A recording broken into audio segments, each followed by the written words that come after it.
Good afternoon, everybody, and welcome to an edition of the news. I hope you've all been feeling well. I hope everybody's been getting along all right with their lives and all the rest of it, and just cracking on with things, as it were. I have, although I've been a bit curtailed the last few days, not been feeling very well, but I'm feeling much better today, I have to say. So that's good. Yeah, so I thought I would just throw out a video for a couple of reasons, really. Well, they're both very important reasons, actually. The first reason for this video is something that is referring to something that was announced back on the 1st of March 2022 on the government website gov.uk. And of course, somebody brought this to my attention who I recently spent quite a bit of time with, doing a couple of other bits and bobs, which I'll go into a bit later in this video. But of course, the nature of that person's involvement with this organization made it possible, of course, to keep a closer eye on what was going on and all the rest of it. And the long and short of it is that there was an announcement by the Department of Health and Social Care in the United Kingdom for regulations making COVID-19 vaccination a condition of deployment for health and social care staff to end and actually kick into place, be lifted as it were, from the 15th of March, which was a few days ago. So I think that's a very, very, very important and significant turn of events in terms of what that actually means for people who that affects. Of course, those working on the front line I'm talking about here. So picture the scenario. You haven't held your ground all these months. You've succumbed to the peer pressure.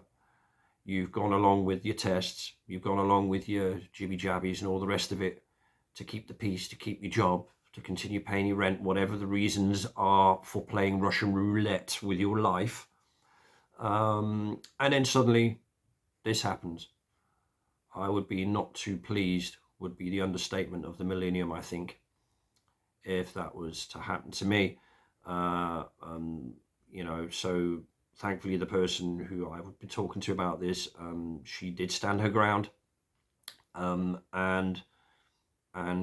good on her, to be absolutely honest with you. And we need more people like that who do just that, and clearly there were quite a few others that did as well. Otherwise this consideration would never have been acted upon, let's say, in terms of reconsidering that ruling. I'd like to stress also that, as my own personal disclaimer, I don't believe by any means that this is the end of anything at all. I think it's, again, one of their little plays to put a little dampener on it, because in the same token as that happening, I got an email today from the football club, like I still work there, suggesting that if we need to work in certain zones in the football club, of course I don't work there anymore, that we have to be double jabbed, this, that and the other. I mean, it's absolutely crazy. So again, you're seeing they're putting one fire out there, allegedly, and then there's still some going off here, there and everywhere. It's not like there's a change of heart and everything's now changing for the better and all the rest of it. But that said, it was important to bring that to you. Not that you haven't maybe already have heard of it, but you won't see it publicised on BBC 6 o'clock news or ITV Channel 4, you name them, whatever. They won't talk about this because it would be seen as a bit of a defeat, wouldn't it? But that is the up-to-date situation at the moment. I'll just read a couple of bullet points here because I have it in front of me. So you can see this on the government website, gov.uk, and there is a press release from the 1st of March 2022. And basically, the press release, as I mentioned, regulations making COVID-19 vaccination a condition of deployment to end. And then underneath that, it says the legal requirement for health and social care staff to be double jabbed will be removed from the 15th of March. So just let that sink in. All that stress, hassle, anxiety, all the rest of it that people would have had to have gone through, no matter what side of the fence you're on, by the way. This is not a competition as to who claims moral high ground here, but the point I'm making on that one is it would have affected everybody, right? But of course, some stood firm and yeah, reaping the benefits of that now. But if that doesn't open people's eyes to what the hell's going on here, I don't know what will ever, to be absolutely honest with you. But anyway, the bullet points. Bullet point 1, regulations requiring COVID-19 vaccination to work in Care Quality Commission, CQC in brackets, registered care homes to be lifted from 15th of March. Bullet point 2, legal requirement for health and social care staff to be double jabbed from 1st of April to be removed. And bullet point 3, Health and Social Care Secretary reminds the minority of unvaccinated health and care workers of their professional responsibility to be vaccinated. Can't let it go. Okay, so following a public consultation, according to the government website, where 90% of responses supported the removal of the legal requirement for health and social care staff to be double jabbed, the government is revoking the regulations. 90% of responses supported the removal of the legal requirement for health and social care staff to be double jabbed. 90%. Now that's a government website telling us that. In January, the government confirmed its intention to revoke vaccination as a condition of deployment, subject to consultation.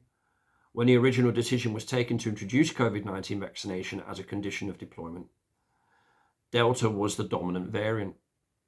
This has since been replaced by Omicron, which is less severe, with the percentage of those requiring emergency care or hospital admission approximately half that of the Delta variant. Look at that. Half as strong, don't need jabs suddenly. Wow, amazing. Don't rule out one that's suddenly quadrupled the strength of the original one. Hey. But anyway, it goes on, and I'm not going to read the rest of it to you, but I think it is a bit of significant news, to be honest with you, and I don't want to harp on it too long, but it's there to read. It's on the government website, gov.uk.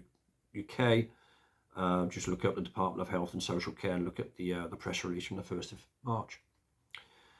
Okie dokie, I thought I'd just mention that for a little bit. Second point I'm putting out the video is because I would like to kind of announce a new channel. The new channel is going to be called Where It's At. It's an initiative, in essence, from myself and someone close called Ellie, who her and I have decided to form a channel to take a closer look at all things old world. People like to call it Tartaria, others like to call it fake history, old history, whatever you want to call it, but basically question the narrative in its totality. And one of the places we want to start our buildings, of course, and come at this with a totally fresh pair of eyes, and question literally everything, every bit of narrative that's out there, right to the dating of bricks, whatever it requires. There will be a few other people getting involved in this initiative with this channel as well. So I'm looking forward to that. There'll be a lot of collaborating as time goes by. A few people have already voiced their interest in getting involved. So that will be good, particularly down this part of the wood. There's 2 or 3 people who I know who would like to get involved, and they all live in parts of the country that will amount to some very good footage and some excellent analysis, no doubt. But that will be something to look forward to, certainly from my perspective, and Ellie's as well. I'm sure she won't mind me talking for her on that note. Could you feel the same way about it? This is about exposing the lie itself and reminding everybody, including ourselves, that we're being lied to about everything. And I think old world buildings and mud flood-esque topics, as it were, are a very good angle of approach, because they're there, they're tangible, they surround us, they're to be found everywhere. And let's face it, you don't have to look deep and see that there are flaws in all of the mainstream narrative, all of it. And even on some of the alternative explanations as well. But that is what we're going to be doing. So I'm going to be putting out a promo video straight after this, just to give you a little taster. So there's a little promo video I'm going to put up after this, just to promote the Where It's At channel. And we also have a live planned for this Sunday, where Ellie and I will be taking the reins on the podcast to discuss with some imagery what we're going to be looking at, what sort of angles of approach, etc., etc. There's going to be quite a little bit to get through, but it will be interesting nevertheless. And of course, we would like people, of course, to get involved where they can. Absolutely. So there we go. Yeah, I thought I would put that out there. So I've harped on 2 topics there. Time has flown by. It's already 11 minutes. And I didn't want to hog the airwaves too much. But yeah, there we have it. So a couple of good bits of news there, really, from my perspective and from Ellie's perspective, most certainly, as well. So I'm very happy about that for all who have stood their ground. And no doubt there'll still be some silly buggers and funny buggers amongst the institutions and organisations who still want to follow through with their little rules and regulations. But at the end of the day, it has officially been lifted. So excellent news. We'll take that while we can. So anyway, that's that for the moment. I'm glad I managed to get it out without me losing my voice too much. I've been struggling a little bit, like I said, feeling a bit better now. And I look forward to seeing you all soon. Some of you sooner. Look out for the live on Sunday. The promo's going out in a bit. And there will also be a couple of videos on that channel very shortly as well. So I would really appreciate, if you could pop over and show some support, subscribe, and pass on the message and get some people over to us.